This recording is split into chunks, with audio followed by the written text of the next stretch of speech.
Food ఎట్లా చేస్తా మాట్లాడవా? సూపర్. నువ్వు హ్యాపీయా? Of course.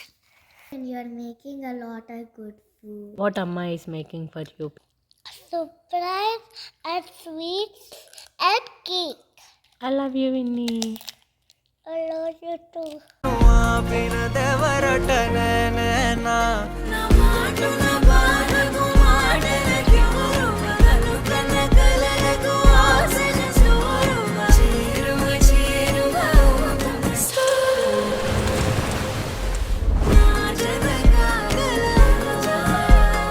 మనసును నడిపిన తొలి తొలి వెలుగువ తలపును తడిపిన తొలకరి చిరుకువ విరిసిన పెదముల చిరు చిరు నగవుకు నీవే కారణం.